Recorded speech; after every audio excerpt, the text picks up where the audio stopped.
Do you struggle to keep your concentration when you're working at home? Well, I'm going to give you 5 proven tips to help you keep your mind on the job and be so much more productive. This is Productivity Ace. Let's get it done. I'd hate to think what the average percentage of a working day is spent actually being productive. I know when I'm having a distracted day, that percentage can be frighteningly low. And when I'm having a good day, well, it feels totally different. I feel in the zone and tasks get smashed out all over the place. But why do we struggle to get into that flow zone all the time? Why can't we be flying 100% every day? Well, the truth is, it's not easy at all, especially these days of working at home. It's incredibly easy to be thrown off course by the myriad distractions and alternative duties that just seem to be popping out in front of you like a massive game of whack-a-mole. So it takes a lot of effort to squash those distractions, to allow your brain to concentrate on the work you want to do. It takes loads of willpower. So here are 5 tips that will be guaranteed to help you concentrate while working at home. And I'll throw in a bonus tip at the end because that's the type of guy I am. And if you think anything's been useful, hit that like button, hit that subscribe button, bookmark this, hit the notification bells, whatever. First off, organize your workspace. There's nothing worse than getting to your workspace and having to either set it all up from scratch or to be faced with a mountain of junk to tidy up before you can actually get into action. That's just unnecessary friction that you're putting in the way of the tasks you want to achieve. And it's not a great way to start the day. So take some time in advance to ensure that your workspace is clean and tidy and ready to go as possible. That'll help you get into the working day as soon as you can. Of course, that might not be as easy for some people these days of enforced home working. Some people aren't lucky enough to have a dedicated office space and might even be working at the kitchen table or another area that they can't dedicate to being a workspace. In cases like that, just try and do your best.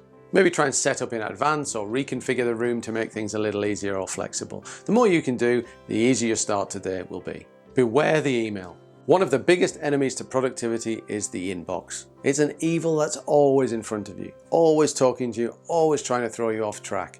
And it can pull you off tasks easily, and then before you know it, you've forgotten what it is you were doing and you've lost your momentum. A good tip is to take control of your inbox and not have it control you. I simply schedule 1 email check an hour.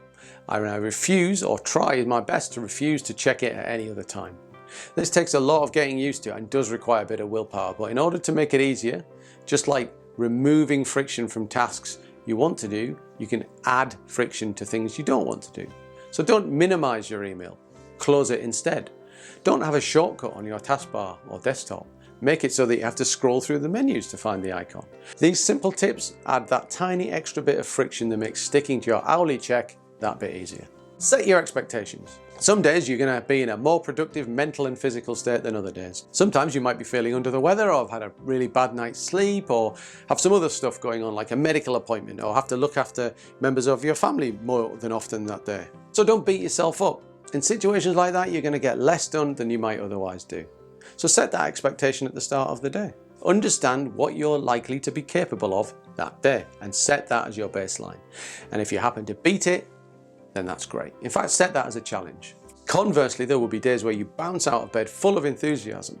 You've got a quiet house and a good environment, and all the variables are just right for a productive day. So set that mindset at the start. Today, you're going to smash it, and you're going to get a ton of stuff done. And don't let the energy or motivation slip as you continue through the day. Set that really high baseline and stick to it. Nobody can be a productivity machine every day, so allow yourself to understand that some days will be better than others.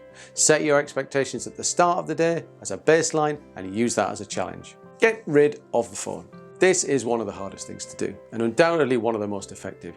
Get that little distraction machine and leave it in another room. If you want to add a bit more friction to the act of using your phone, like we spoke about earlier, adding friction to tasks, then turn it off. I guarantee that most people watching this video won't do this one, and I struggle really badly with it myself. But if I get it right, it's one of the biggest time savers and one of the biggest productivity boosts you can have. Use time blocking techniques. There are many systems you can use to gain additional focus during a workday. These systems are designed to allow you to still amuse yourself with occasional distractions, but to do so in a controlled and manageable way. I like to use a technique called the Pomodoro technique.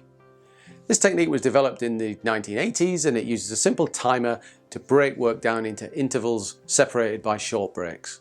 At its most simple, the Pomodoro technique is 25 minutes of uninterrupted work, followed by 5 minutes of doing whatever you want.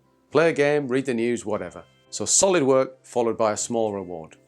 And on the fourth round, then take a longer break of 30 minutes. Do whatever you want for that time.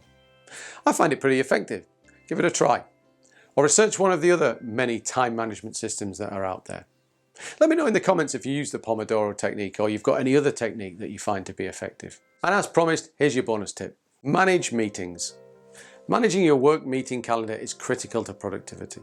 Firstly, drop as many meetings as you can. If you're not needed, if you're absolutely not needed, drop it. Then make sure the ones you do have are scheduled for the correct amount of time.